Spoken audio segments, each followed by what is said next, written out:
life's tough. We get it. That's why we want to help. So that means over the next hour, this service, we absolutely believe that there's going to be something that you can take away that's going to help you this week. And guess what? It doesn't matter where you are in the faith spectrum. And get this, you don't even have to be a Christian to be able to get something out of this, because we believe that Jesus can help you make life better. More importantly, he can make you better at life. And Jesus is the sort of guy that doesn't need you to have a whole heap of faith. He just says, follow him anyway. And guess what? This stuff's for free. Stick with us. The service is about to start. Most of all, we're praying you're going to get something out of this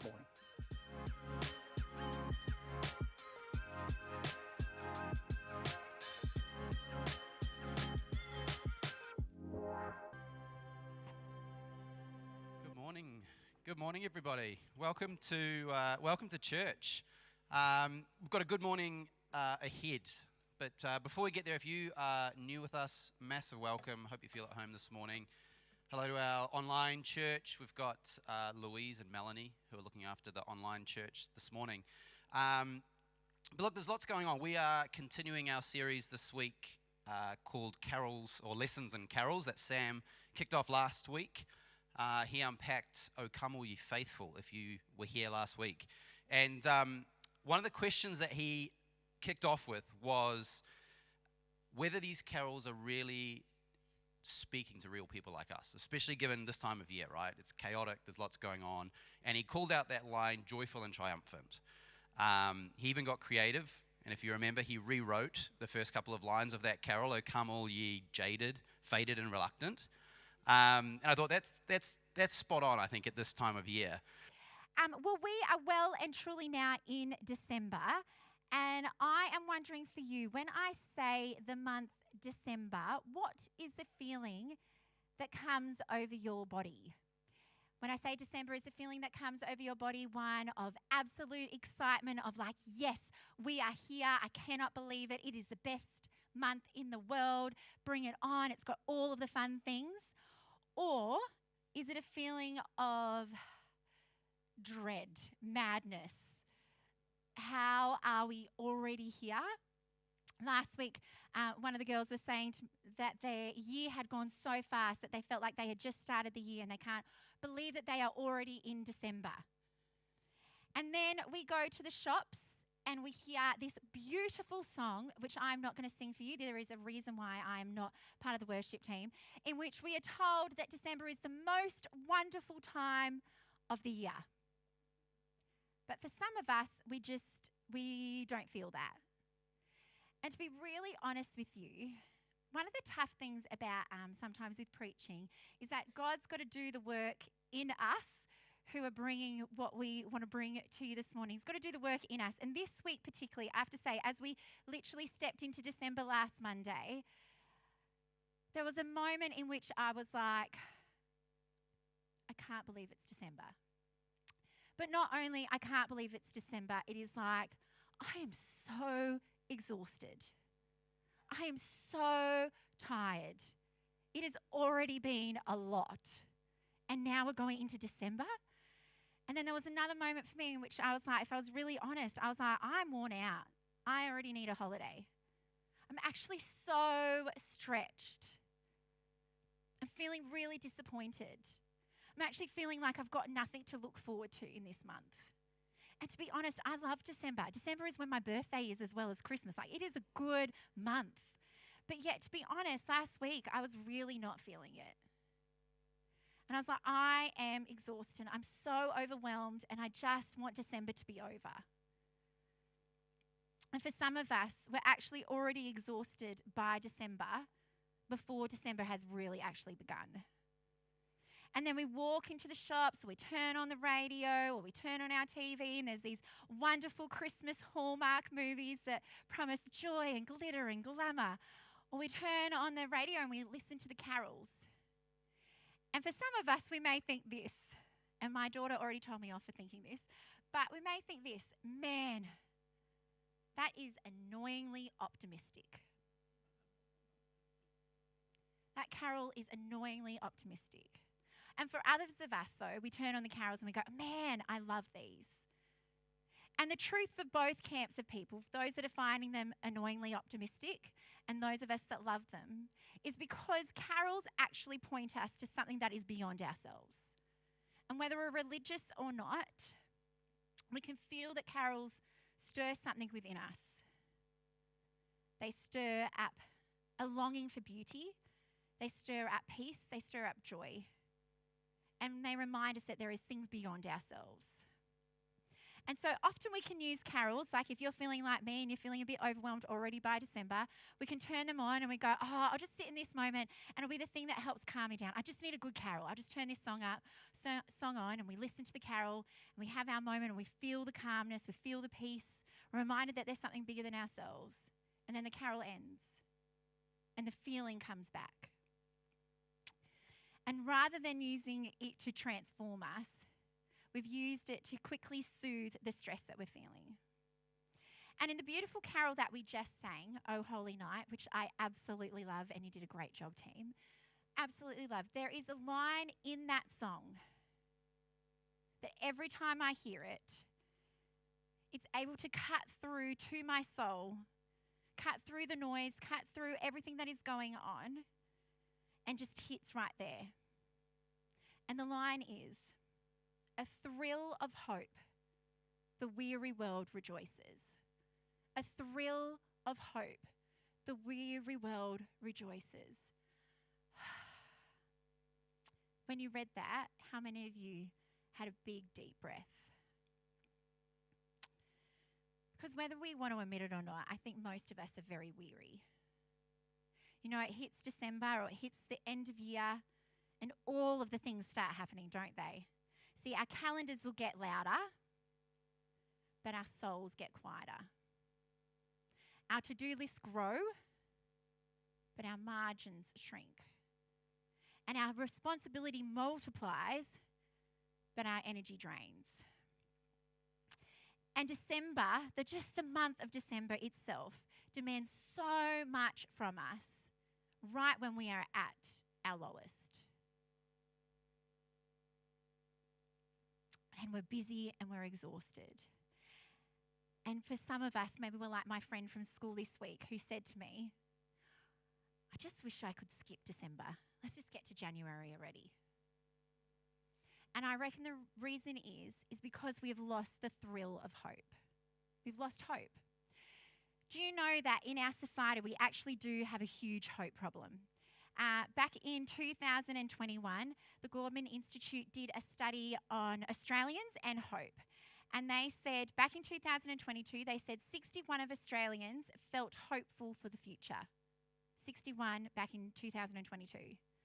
They did the exact same study this year in 2025, and it has dropped. And not by a little bit, by a significant amount. It has now dropped to not for the future. It's a huge drop, isn't it? Our society has a hope problem. Our society is unhopeful. And what they looked at was what they were putting their hope in. And the reality is our world has changed a lot between 2022 and 2025. But a lot of them were putting their hope in being able to buy property. A lot of them were putting their hope in the cost of living, whether or not it was achievable or not. And unfortunately, particularly in Sydney, it's a little bit stretched, isn't it? A lot of us are probably feeling that. And so what we have done as a society is we have put our hope in something that is actually not going to fulfill us. We've put our hope in counterfeit things. Because here is the thing, right? We as humans are irreducibly hope-based creatures. Now, I wanted to come up with my own example of this and my own story, but the reality is Sam's example of what it looks like to be hopeful is so good, I have to actually use his. And I'm being good and giving him credit for this story. And so if you've heard it before, you can follow along. But this is what it means, that we are irreducibly hope-based creatures. Okay, so I want you to imagine there is two people, and they're both in a dark room. And if you've heard this before, you know exactly where I'm going, right?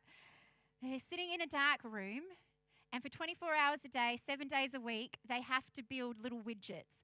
I've never asked what a widget is, but I'm going to think that it's like some sort of like thing that you make. Anyway, work it out yourselves what a widget is. Anyway, they're building these little like widgets and they're building them 24 hours a day, 7 days a week.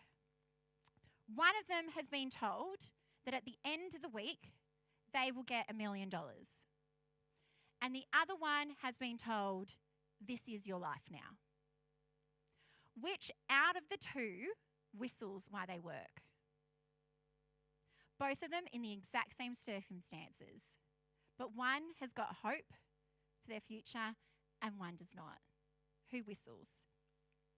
Because the reality is that we are hope-based creatures, meaning that what we see our believed in future to be, whether it's consciously or unconsciously, determines how we behave. And so this is the thing, if we are missing the thrill of hope, if we're missing that thrill, then we're not whistling while we work. And the beautiful thing that this carol points us to, and all the carols point us to, is this Christian hope that we do have. You know, Christian hope is different to having counterfeit hope. And I love how the Bible describes what hope is. It says in Hebrews 6 verse 19, it says, we have this hope as an anchor for the soul. An anchor for the soul. Can you imagine in a marina, I'm so glad I got the right word just then. Can you imagine in a marina, right, there is two boats. You've got one that is just moving around like this, still in the elements, still being blown away by the wind, but not moving far. And then you've got another boat over here that is being taken away with every wind gust that comes along, moving from one side to the other. An anchor is the thing that is solid and steady. It still means that there's movement. It still means that it's able to be, what's the word that I'm looking for? You're all going to try really hard. Let's play a game of charades. Let me act it out. No, I'm kidding. It's still susceptible is the word I was looking for. None of you are probably going to get that. Still susceptible to the elements, but it's got something that's holding it down and is anchoring it. An anchor is solid and steady. And that is what Christian hope is. It's solid, it's steady, and it's unshakable. So what is this hope that this weary world, what is this thrill of hope that the weary world needs? And so I want to share 3 things that Christian hope is and how it comes about. And the first thing is that hope is disruptive. Hope is disruptive. So I want us to go back a long way ago, long before the manger, to the moment in which God first whispered about the hope of Christmas. So hundreds of years before Jesus was born, Isaiah, who was a prophet, was speaking into a world that felt a lot like ours, right? It was a world drowning in political chaos, fear and uncertainty. It was a world stretched thin. It was a world who was weary. And it was a world in darkness. And Isaiah says this. He says, the people walking in darkness have seen a great light. On those loving in the land of deep night, that was meant to be living in the land of deep darkness, a light has dawned. So they've been living in darkness and light has come in. And let's be honest, when you are in darkness and light comes in, it is disruptive, isn't it? Like this week, I was nearly fast asleep in bed and Sam came in and he turned the light on. And can I tell you, that is very disruptive. When light breaks into darkness, it is disruptive. It actually makes me think back a few years ago with the Beaconsfield mine disaster, in which 2 miners were stuck underground in Tasmania for 14 days and they were in complete darkness. Complete darkness. Can you imagine the impact on their souls when that drill bit first went through and into their darkness came a beam of light? Can you imagine? The rescue hasn't happened yet. They are not rescued. But that light beam into that darkness is hope breaking through. And it's the same for us, right? For those of us that have called ourselves Christian, we had that moment. There is a spiritual moment where light breaks into our darkness, in which the things that we couldn't see before, we can now see. We were lost and now we are found. There is a spiritual breaking in.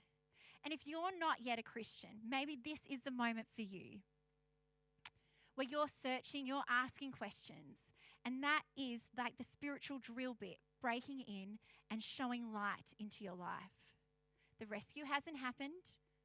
You're not fully in full light yet, but there is a light that is breaking in, and it is disruptive.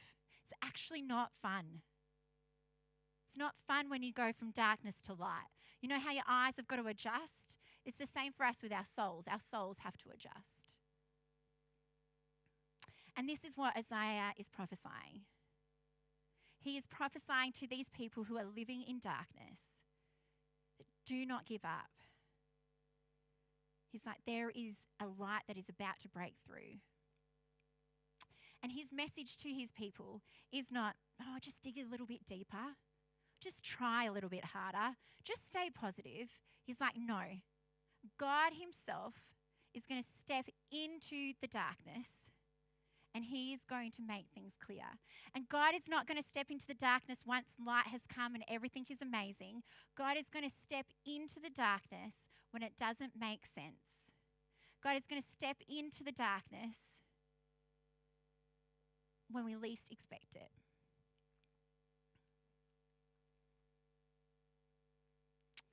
The other thing about hope is that it's accessible, right? I love that when we watch Hallmark movies, right? When we watch the Christmas Hallmark movies, they are very well put together and very standard. We all know what's going to happen. The city man's going to lose the woman and she's going to fall in love with the country. I was about to say country bumpkin. That is so harsh. The country man, and we all know what's going to happen. We know that it's cliche. Do you know what I love about the very first Christmas story? That if we tried to write it, there is no way we would have written it the way that it is written. There is no way we would have said, hey, let's go choose a couple who are not yet married and let's make her pregnant. And then let's make it really hard for them. They've got nowhere to have this baby. We'll make sure everyone says, no, there's no room. And we'll go and let's have the baby in a stable, just out the back in the back paddock. And then we're going to bring some people to be excited about it and celebrate. We're not going to invite the rulers and the kings. We're going to invite the least of these people. We're going to invite the shepherds. It's just unbelievable, isn't it? But what I love about it is that God, when he was creating this, he didn't choose the impressive ones to be the first to hear about Jesus. He didn't choose the kings. He didn't choose the religious leaders. It wasn't the socially polished ones. He chose the shepherds. And so this carol is all based around Luke 2. And so we're going to read the story of how the shepherds heard all about Jesus coming to be. And there were shepherds living out in the fields nearby, keeping watch over their flocks at night. An angel of the Lord appeared to them, and the glory of the Lord shone around them, and they were terrified. But the angel said to them, "Do not be afraid. I bring you good news that will cause great joy for all the people." Notice that, all the people. "Today in the town of David, a Savior has been born to you. He is the Messiah, the Lord." The angels announced the birth to shepherds, to the ordinary, to the overlooked, to the exhausted people who were probably doing the night shift. That is who was told about Jesus first. And I love that because it's like, hey, Christmas is for all.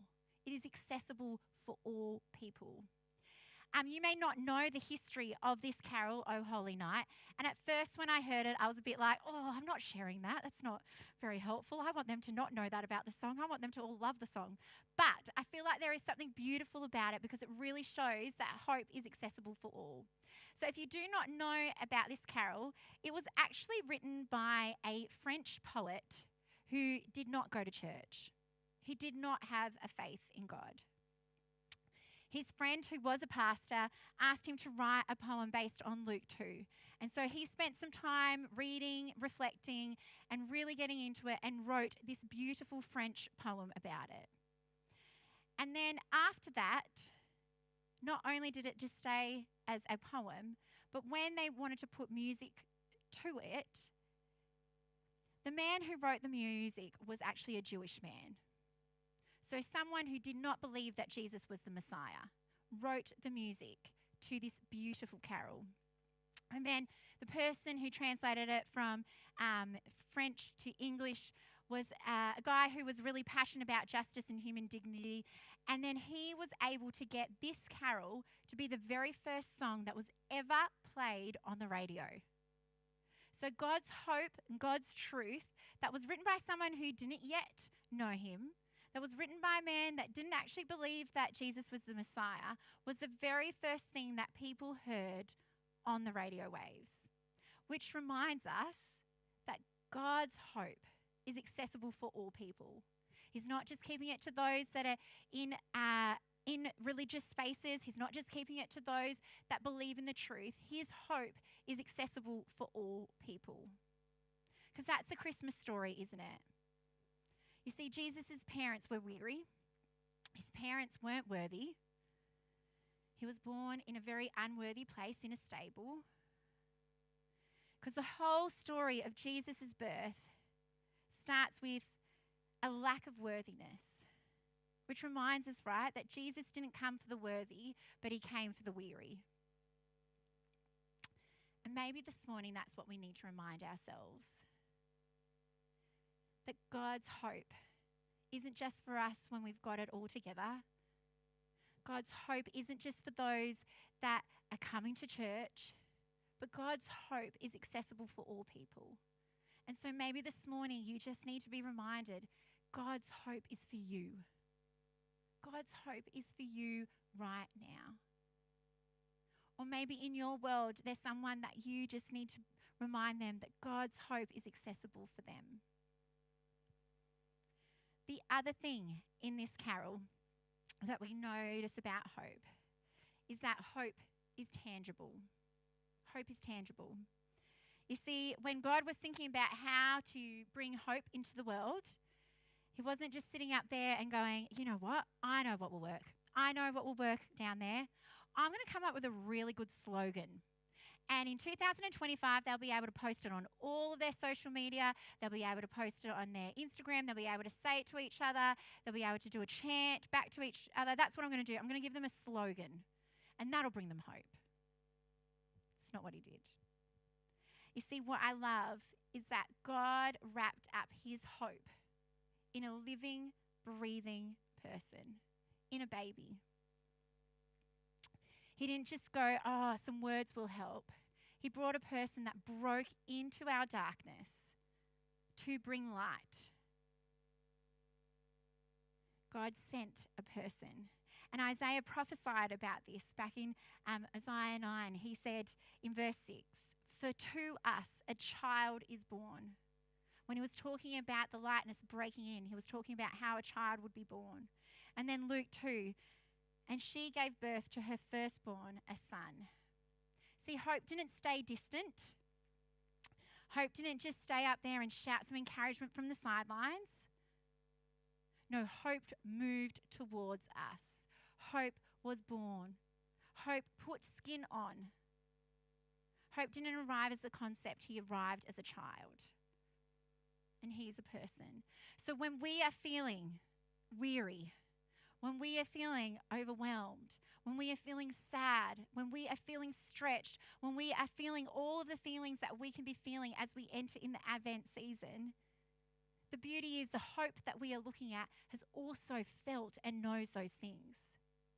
Hope is tangible.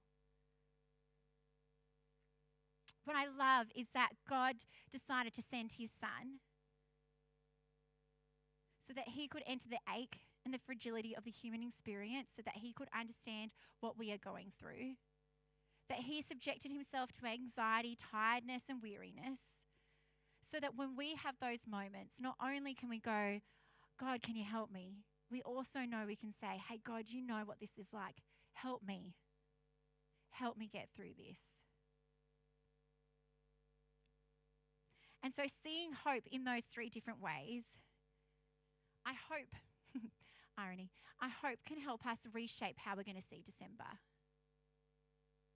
And so it's all good to know what hope looks like and how it's entered and how hope is a part of the Advent season. But what do we actually do when we are feeling weary, when we are feeling overwhelmed? And we do know that we have a hope. Because for many of us, we know that this Christmas season, this Advent season leading up to Christmas, should be one of excitement, should be one of anticipation. But yet it's not. And so this morning, as we think about what it means for us to have hope, I want us to think of, what ship are we? Are we the ship that's got the anchor? Or are we the ship that needs an anchor? And so how do we pull on this anchor? The first thing that we can do is by singing the carols this Christmas. Singing the carols with different eyes. To seeing the real meaning behind the carols. The second thing that we can do is reminding ourselves who God is, because that is who our hope is in. That God is who he says he is, that he is a faithful God, that he is a God that is with us, that he is a God that never leaves us. Got to remind ourselves who God says that he is. And then we've got to remind ourselves that Easter is coming. I know, it's very overwhelming for those in church life, isn't it? Easter's coming. We haven't even got through Christmas, but Easter is coming. Our hope that we can have a relationship with God is in what happens on Easter. That God loved us so much that he sent his one and only Son to die for us so that we can have hope in him. And then, in the present moment, when we know all of that and we've done that, we need to remind ourselves of the future. And that's where we need to be living. Getting our eyes off our one moment circumstance. And it's okay to feel weary. It's okay to feel exhausted. It's okay to feel overwhelmed. But then also to lift our eyes up and remember that we have got a future with God. And so this morning, maybe you are the one that has an anchor, and this morning you just need to actually pull a little bit harder on your anchor to remind yourself that you are solid, that you have got it, and that you are in God's hand. Or maybe you are the boat over here that doesn't yet have an anchor, has your hope as an anchor. And God is saying, hey, I'd love to be your anchor. I'd love to be the thrill of hope so that you in your weariness can rejoice because you've got a hope in me. And all we have to do to get that hope in God is just say, hey, God, can you help me? Hey, God, I'd really like to try your hope out. And then start stepping in a little bit closer and a little bit closer and a little bit closer to knowing who God is. And so we're going to come now to an opportunity in which we're going to be able to reflect on the hope that we've got because of what Jesus has done for us on the cross. And as we do that, I want you to think about whether or not you are pulling on your anchor of hope with God, or whether you've allowed your anchor to maybe come up back into your boat and you actually need to send it back down again. Or maybe you don't yet have an anchor of God in your life. And so as we come to reflect, as we take communion, which is just a way for us to stop and remember what Jesus has done for us on the cross, the bread representing his body that was shed, I've forgotten the word all of a sudden, but his blood that was shed for us is the juice. As we take a moment to reflect on that, let's think about what our hope is in. And if this morning, if maybe you would love to actually take a step a little bit closer to God this morning and put your hope in him, then I would love to be able to pray for you at the back. But I'm going to pray for us and then we'll head into communion. Father God, I thank you so much that you are a God that desires for us to not be weary. God, that you desire for us to be people that have that thrill of hope. God, we thank you that your hope is like an anchor for our souls.